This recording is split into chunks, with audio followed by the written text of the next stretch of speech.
Muy buenas tardes, voy a hablar sobre los estándares de Basilia. Este fue fundado en el 75 bajo el Banco de Pagos Internacionales, formado por 11 países de los G10. Objetivo tenía crear reglas comunes para la supervisación y regulación bancaria. Con esto buscaba fortalecer, ¿no? Fortalecer de estabilidad y solvencia a los bancos.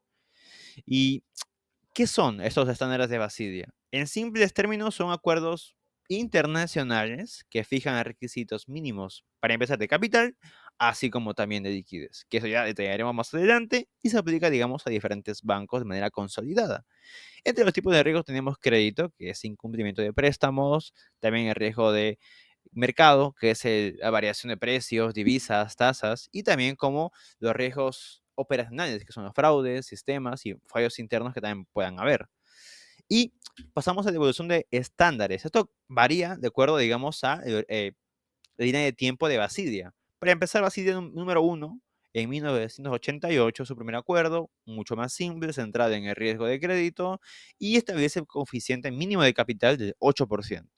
Pasamos a Basilia 2, donde corrige varias limitaciones de Basilia 1 en el 2004 e introduce tres pilares fundamentales que son los requisitos mínimos, supervisión y transparencia. Y pasamos a Basilia de 2010, perdón, que nace como respuesta a una crisis de 2007-2009 y este refuerza mucho más el capital, bueno, la calidad del capital y incluye también estándares de liquidez. Y para terminar, me gustaría, digamos, decir que estos estándares del Comité de Basilia son reglas internacionales, como ya había mencionado, que buscan que estos bancos tengan suficiente capital y liquidez. ¿Por qué? Para poder resistir las pérdidas. Es como armar un colchón, ¿no? De modo que puedan aguantar ante cualquier peligro. Gracias. Ok, continuando, hablando del índice Basilea del nuevo marco de capital publicado en el año 2006, el cual se enfoca en cómo Chile planea adaptar el nuevo marco de capital o Basilea II, cuyo objetivo es asegurar la estabilidad financiera a través de una regulación bancaria más sensible al riesgo. Basilea II se estructura en tres pilares fundamentales. El pilar 1, que es el más conocido, establece los requisitos de capital mínimo de los bancos. Estos requisitos se calculan en función de los tres riesgos principales que pueden generar pérdidas: riesgos de crédito, de mercado y operacional. El pilar 2 se centra en el proceso supervisor. Aborda la gestión, seguimiento y control de todos los riesgos en los bancos y la evaluación de si su capital es suficiente para cubrirlos. Esto incluye la aplicación de pruebas de tensión o stress test. Finalmente, el pilar 3 se dedica a la transparencia y exige que los bancos revelen su situación de solvencia al mercado, lo que fomenta la disciplina de mercado para preservar la estabilidad. Y el principal aporte de ese documento es proponer las fórmulas que integren los requisitos de capital de los pilares 1 y 2, tomando como referencia un único punto clave: el índice de Basilea mínimo. Excepciones: índice mayores al 8%. El concepto central es el índice de Basilea del 8%.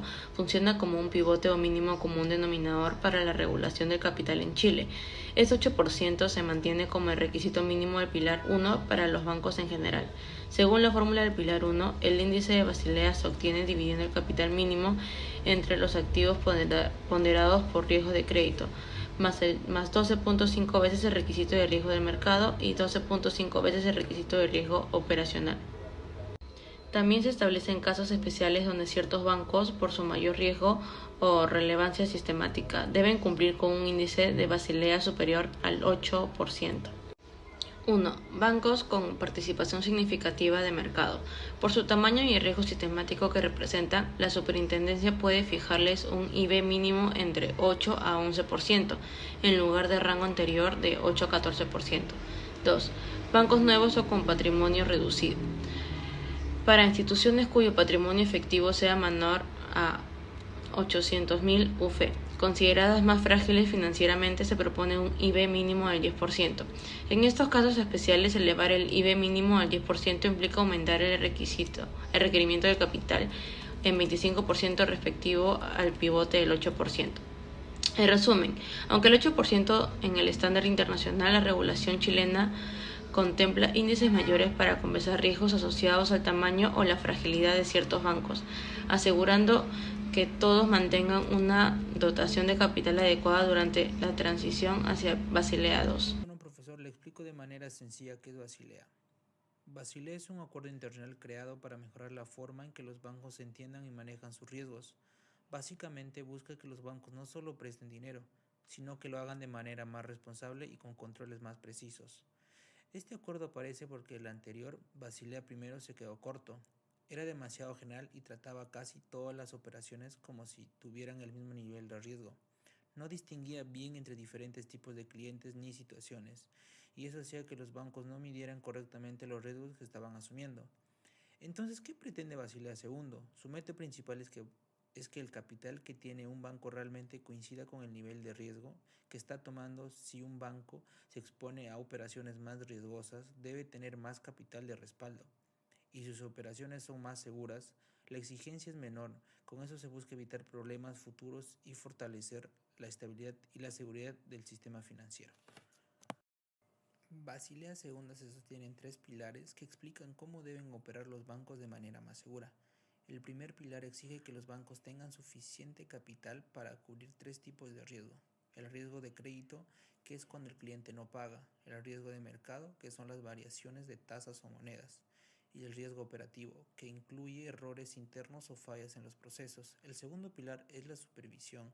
Aquí la SBS revisa si el banco realmente tiene el capital adecuado según el nivel de riesgo que asume, y si no, le pide hacer ajustes o tomar medidas. Y el tercer pilar es la transparencia. Esto obliga a los bancos a informar claramente cómo manejan sus riesgos y su capital para que el mercado pueda evaluar qué tan segunda. En el Perú busca que los bancos trabajen con una gestión de riesgo mucho más seria y estructurada. La idea es que analicen mejor a quién le prestan, cómo lo hacen y a qué nivel de respaldo necesitan. Esto ayuda a que el sistema financiero sea más estable y confiable para todos. Pero también aparecen algunos retos en momentos de crisis. Basilea puede exigir más capital justo cuando los bancos están más ajustados, lo que puede reducir el crédito. Además, dependemos mucho de las calificadoras de riesgo, y eso complica a las empresas o bancos que tienen una calificación formal. Por eso, en el caso de Perú, lo más recomendable es aplicar Basilea II de manera gradual y adaptada a nuestra realidad, para que fortalecen el sistema sin generar efectos. En cuanto a los efectos, se establecen nuevas exigencias de capital, liquidez y control del riesgo. Estas reglas buscan fortalecer el sistema financiero, pero generan efectos importantes sobre los bancos. Uno de los principales efectos es el aumento de costos de financiamiento, lo que puede llevar a los bancos a reducir la oferta de crédito y elevar sus tasas de interés. Esto significa que durante su implementación se podría producir una desaceleración temporal en el crecimiento económico. Otro de los efectos sería el riesgo de aplicación desigual entre los países, lo cual genera competencia injusta entre bancos y genera oportunidades de arbitraje regulatorio.